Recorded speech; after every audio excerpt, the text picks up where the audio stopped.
Israeli नागरिकों ने अपने ही प्रधानमंत्री के खिलाफ बगावत शुरू कर दी है।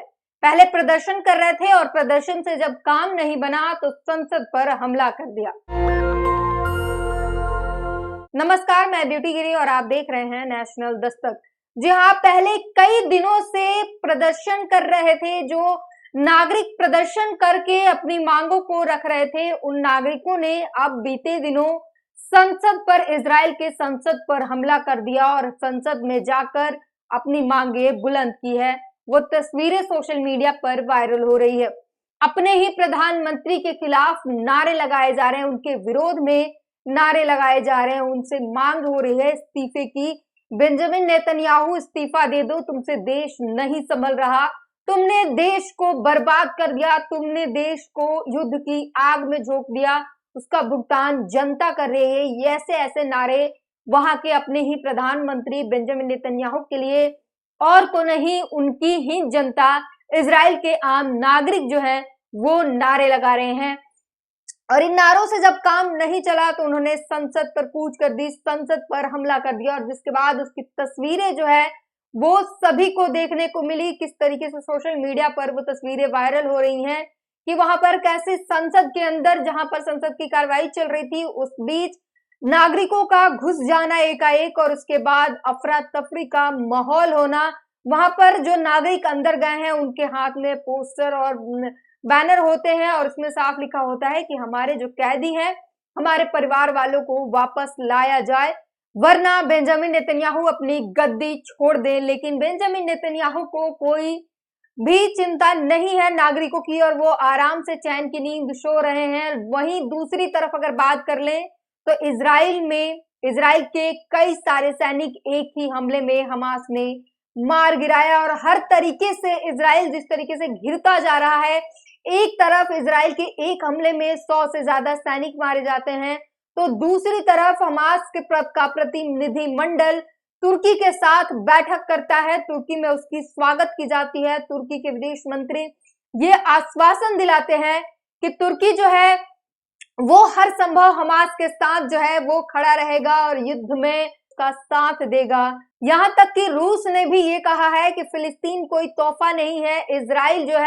इजराइल को ये गाजा में युद्ध बंद करना ही पड़ेगा, और फिलिस्तीन को अपना हक जो है वो आजादी जो है वो दिला कर रहेंगे। इसके लिए रूस भी लगातार आगे आ रहा है, और जिस तरीके की तस्वीरें सामने आ रही है, और हमास जिस तरीके की हथियार, शुरुआत में हमास सिर्फ 100 और 100-200 डॉलर के जो हथियार इस्तेमाल करता था, अब उसके पास एक से बढ़ के एक भयानक मिसाइल और हथियार है, जिससे वो इजराइल पर लगातार हमलावर है। और सोचिए, एक हमले में इजराइल के 100 से ज्यादा सैनिक मारे जाना ही इजराइल के लिए कितनी बड़ी क्षति है। भले ही इजराइल ये मानने को तैयार नहीं है, अब तक इजराइल ने सिर्फ 21 सैनिकों के तस्वीर और नाम जो है वो बताया है जिनकी मौतें हुई हैं, लेकिन हमले में बताया जा रहा है कि 100 से ज्यादा जो है वो क्षति हुई है इजराइल को। भले इजराइल ये बात ना माने, और इजराइल इसलिए नहीं मानना चाहता क्योंकि वो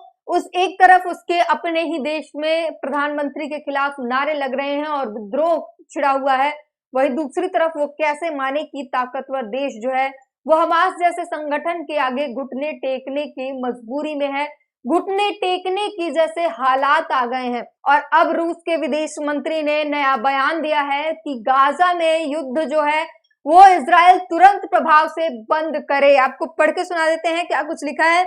इजराइल तुरंत गाजा युद्ध बंद करे, संयुक्त राष्ट्र सुरक्षा परिषद अमेरिका की दादागिरी को रोकेगी, गाजा में निर्दोष मुसलमानों का कत्लेआम किया जा रहा है, गाजा में इजरायली क्रूरता में अमेरिका भी बराबर का भागीदार है, इजरायली अपराधों को जारी रखने की अनुमति देने के लिए अमेरिका संघर्ष विराम प्रस्तावों पर वीटो कर रहा है। संयुक्त राष्ट्र सुरक्षा परिषद में रूसी विदेश मंत्री सरगोई लावरोव का बयान। ये रूस जो है वो पहले दिन से आपको बता रहे हैं कि किस तरीके से वो हमास का साथ दे रहा है, वो फिलिस्तीन के साथ खड़ा है, वो हिजबुल्लाह को हथियार दे रहा है, नसरुल्लाह को अपने सैन्य पावर दे रहा है और हथियार दे रहा है। और पहले दिन से रूस जो है वो इस युद्ध में फिलिस्तीन के साथ खड़ा है, और लगातार जो है बैठकें भी की जाती हैं जिसमें युद्ध विराम का जो है पर बातचीत की जाए और वो कहता है कि फिलिस्तीन की आजादी में रूस फिलिस्तीन के साथ खड़ा है, वहां के मासूमों के साथ खड़ा है। वहीं वाजिद खान लिखते हैं, ब्रेकिंग न्यूज, कताइब अल कसम मुजाहिदीन ने गाजा के खान यूनिस इलाके में यासीन 105 मिसाइलों से इजरायली सेना पर 5 मरकाबा टैंकों को नष्ट कर दिया। इजराइल के 5 मरकाबा टैंक को नष्ट कर दिया गया है, जबकि यहूदी सेना के 2 बुलडोजर और सैनिकों को ले जा रहे एक वाहन को भी नष्ट कर दिया गया है। गाजा खान यूनिस में इजरायली सेना के साथ तीखी झड़पें चल रही हैं। इजरायली सेना खान यूनिस पर कब्जा करना चाहती है, लेकिन मुजाहिदीन इजरायली सेना को नरक बना रहे हैं। लगातार जो है गाजा में जिस तरीके की तस्वीरें आ रही हैं, उससे साफ पता चलता है कि किस तरीके से इजराइल का हालिया जो है वो पूरी तरीके से खस्ता हो चुका है। लेकिन इजराइल भले ना माने, तस्वीरें जो आती हैं वो साफ बयां करती हैं जिस तरीके से वहां पर हमास लगातार इन झड़पों में सख्ती से सामना कर रहा है। वहां मुजाहिदीन जो है वो लगातार इजरायली सेना को धूल चटाने का काम कर रहे हैं। और जो बुलडोजर, बाबा का बुलडोजर सिर्फ इंडिया के यूपी में फेमस हुआ करता था, अब वो इजरायलियों द्वारा भी इजराइल में भी चलने लग गया है।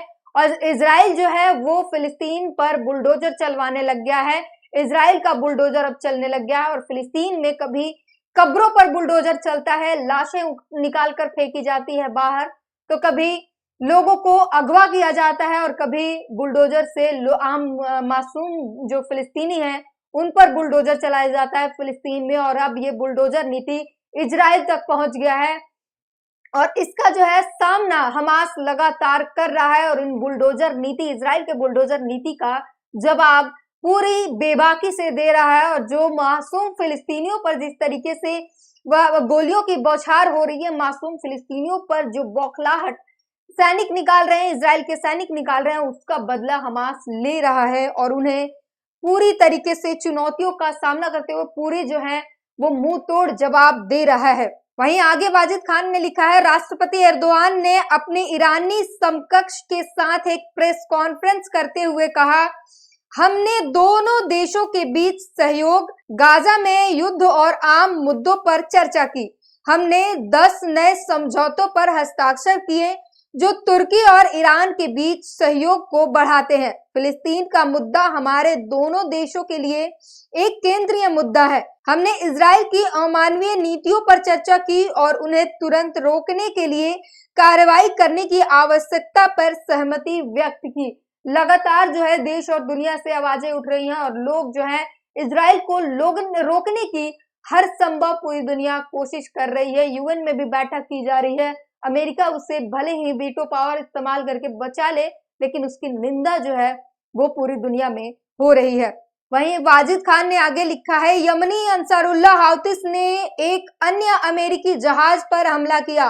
ब्रिटिश नौसेना की रिपोर्ट, ये ब्रिटिश नौसेना ने बताई है कि यमनी हौतिस ने एक बार फिर हमला किया है और अमेरिका के जहाज पर हमला किया और उसे फिर से ध्वस्त करने का काम किया है। और ये साफ बता रहा है कि हमास, हूती, हिजबुल्लाह और तमाम जो है ये मिलकर किस तरीके से लड़ रहे हैं और इजराइल और अमेरिका की छक्के छुड़ा रहे हैं और किस तरीके से उन्हें मात दे रहे हैं, वो साफ तस्वीरें बयां कर रही हैं। एक और पोस्ट किया है वाजिद खान ने और लिखते हैं, यमन की अंसरुल्लाह हौतिस का बैनर इस्तांबुल के एक किले पर फहराया गया है। यमनी हौतियों ने इजराइल की घेराबंदी कर दी है और इजराइल को हर संभव जो है वो रोकने की कोशिश जो है वो जारी है। और इतना ही नहीं, सैन्य ताकतों के साथ साथ आम नागरिक जो हैं वो भी इजराइल को मुंह तोड़ जवाब देने की कोशिश में लगे हुए हैं और कहीं ना कहीं दे भी रहे हैं। और इजराइल की हार जो है वो जमीन पर लगातार होती जा रही है। उसके जो गोले बारूद जो हैं